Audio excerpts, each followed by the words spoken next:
the simplest way to understand investment. Yeah, simplest way to understand investment. I have promised to always break things down to their simplest form. Simplest way to understand investment.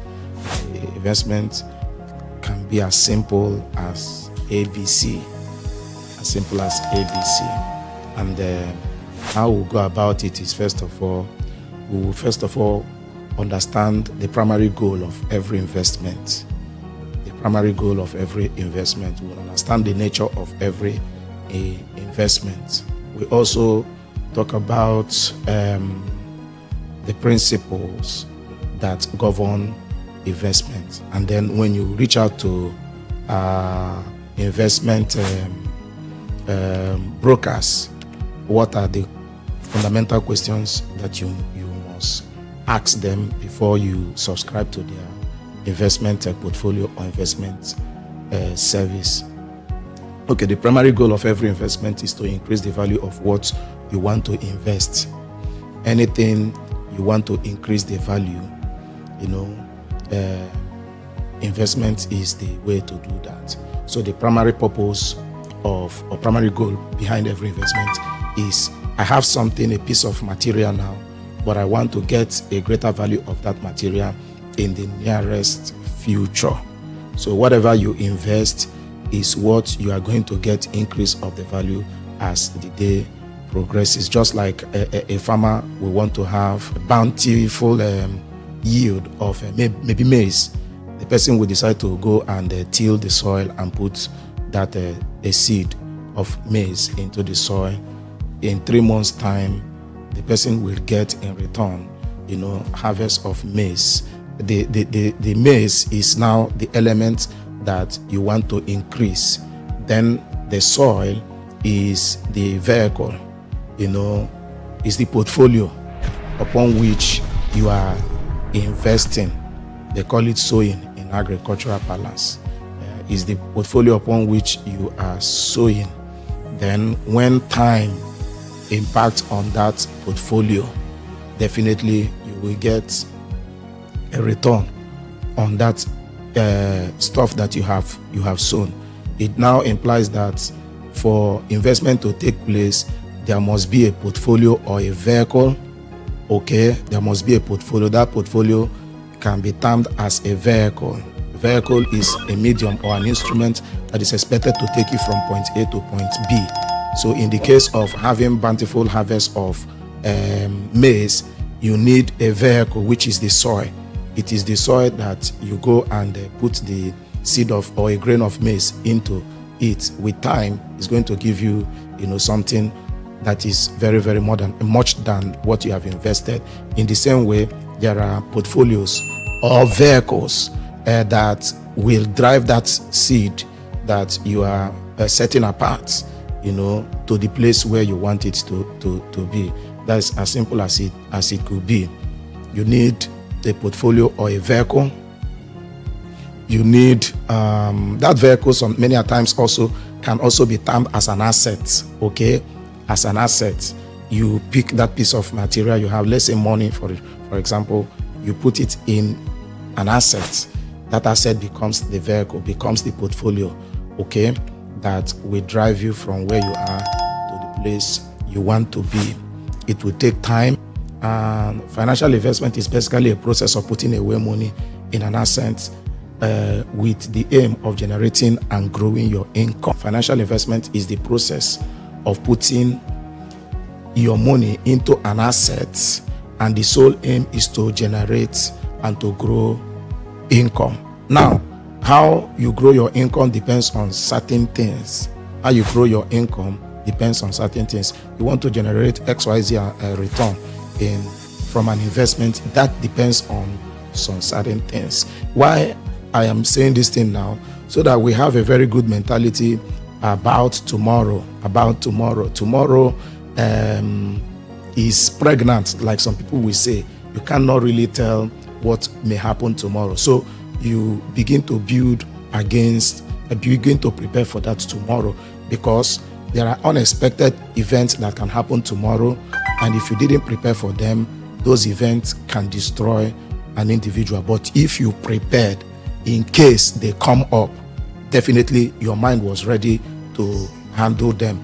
But if it didn't happen, then that fund can always be used for something else. And some of the other events for which we do these investments, they are ones that we expect.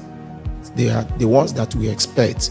You expect to have a better home, or you want to have a good car, or you want to get a piece of property, whether in the Bahamas, whether in the Philippines, whether in the US or UK at some point in your life, or Banana Island. You want to have a piece of property in all of those places, but now you don't have the fund, but you can plan towards it. It is investment that will help you to realize that, such that in the nearest future, you can future in that future that you have proposed in your heart. Investment is the way. The money doesn't need to come once. You just have to walk into it through investment. So there are basically three things that are responsible for the value of return you get. Yes, I'm talking to you. Draw closer so that you know what you need to know if you want higher returns. Okay, higher returns depends on three things. Higher returns on investment depends on three things. What are the three things? Are you ready for me? Should I go on? Okay, are you sure I should go on? Grab your biro and your piece of paper and write it. Number one, the amount of money that you are investing determines the value of return that you will get. For example, if somebody wants to invest, let's say $100,000, and another person wants to invest $50,000, and the other person wants to invest $10,000, definitely, because of the variation in the amount of money you're willing to invest, you can negotiate your percentage. You can negotiate your percentage. A place where a certain amount of money can give you, and in the neighborhood of 7%, the other amount of money has the capacity of giving you within the neighborhood of 8.5 to 9% return on the investment, as the case may be. So one of the things that determines the return on your investment is the value, is the amount of money that you're willing to set apart. That's one. Number two thing that determines the amount of the return you get in a certain investment, the time frame, the tenor of investment, the tenor of the investment. The longer the tenor, the higher the return. Investment that is to last for 30 days will give you less return than the ones that should last 60 days. The one that will last 90 days will give you higher return than the one that will last 30 days or 60 days. The one that should last 365 days, as the case may be, will give you higher return than the one that will last 90 days. So when you want to go into investing and then you say, okay, I want to put out this money, let's say for 365 days, don't go for anything less. Ask them, 30 days is how many percent? 60 days is how many percent? 90 days is how many percent? 120 days is how many percent? 365 days is how many percent? But if you now decide to do it for a very long time, you should bargain a very good percentage in return. That's number two thing that determines the amount you get, the value you get. Usually is in percentage. One, I said the amount of money that you're willing to put. So don't accept the same value for higher money when you are depositing it. Okay. Number two, the time frame you want to keep the money should determine the amount of the percentage of your return on that investment. Now, number three, that determines the value of return you get in an investment is what? Are you ready for this? Okay. I don't think you're ready. Are you sure? All right. Are you sure you're ready? Okay, let me give you number three. Number three is the level of risk associated with the investment. The higher the risk, the higher the return. So for all the people that is looking for 100% return on investment, the investment that will promise you that 100% return on investment also promise you 100% loss. It's funny, right? But that is the truth. That is the truth. A lot of people have lost, their money in some investment options, and sometimes they say it's a scam. No, it's not a scam. evaluate the investment option that you are going in. If it has the capacity of giving you 100% within a very short time, I can tell you for free, 100% you can lose your money in that investment. But how can you flow in all of this investment? Maybe I will come to that. You can also take some risk, but you should be careful the amount of risk you take. I will usually advise people that when you want to you go into investment that are very, very, risky, highly volatile investments. These investments are investments that have the ability to double your money. They are very, very risky, very, very, very risky. What are you expected to do? If you have voted an amount of money that you are expected to invest, you should not invest more than 10% of your total investment portfolio in very high volatile investment. Yes, I mean what I just said now. Some people, they are gamblers. They think that they are investors. They are not investors anything.